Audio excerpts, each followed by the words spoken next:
the slide with my daughter when a little boy ran up to me. "Mister," he asked, "can I have your daughter?" Chalking it up to dumb kid talk, I just laughed. "She's my whole world, buddy. Can't just give her away." He looked me dead in the eye. "So, what if she died? Would you be sad then?" I scooped up my daughter, feeling a cold dread crawl up my spine. I'd never seen this kid before. This playground was a community project. I knew pretty much every little brat who came to play here. My gut screamed that this kid was a scout for some scumbag kidnapper. I got my daughter the hell out of there. Back home, I laid down the law. Stay away from that playground for a while. Don't go near that boy. And for fuck's sake, don't take any candy from him or go anywhere with him. My daughter just nodded, her eyes wide. A few days later, my daughter drops a bombshell. She saw the boy leading the daughter of the woman who runs the bakery across the street away somewhere. She'd thought about following, but she remembered what I said and chickened out. The bakery is run by a single mom named Hannah and her 4-year-old Katie. She's divorced and everyone in the neighborhood knows she has it tough, so we all try to look out for her. I immediately called Hannah, but the call went straight to voicemail. She must have been out on a cake delivery. About an hour and a half later, Hannah burst into my diner like a goddamn hurricane, wild-eyed and frantic. She grabbed my daughter by the shoulders. "Where's Katie? Tell me!" My daughter was so scared she could barely speak. I told Hannah to call 911 right away, then went with her to search. But the trail went cold the second they crossed the main road. The cops were on it, fast. Using my description and footage from nearby security cameras,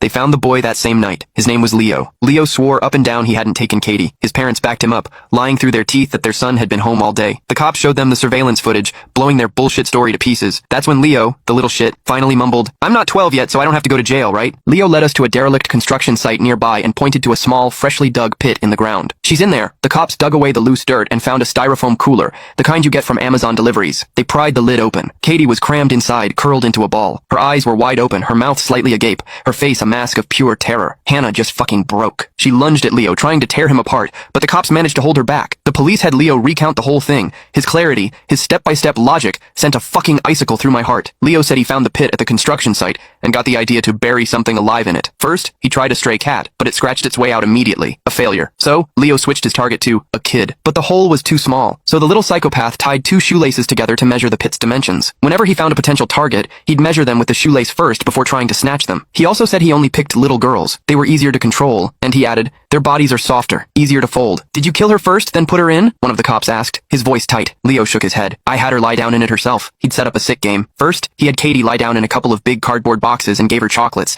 making her think it was all for fun. Then, he told her to get into the styrofoam cooler he'd placed in the pit. Katie, trusting him completely, did it without a second thought. Once she was in, I put the wooden board over the top, stacked a few bricks on it, and started burying it. Leo said Katie started struggling, so he jumped on top of the board and stomped on it a few times until she stopped moving. Hannah didn't even make it through the whole story before she collapsed. The cops rushed her to the hospital. I overheard one of the veteran cops muttering, "Jesus fucking Christ. All my years on the force, I've never seen an animal like this. If his parents weren't here, I'd beat the shit out of this little fucker myself." Once word got out about what happened to Katie, the whole neighborhood was up in arms. People kept coming to me asking for Leo's address, wanting to get some payback for Hannah. But the law protects the private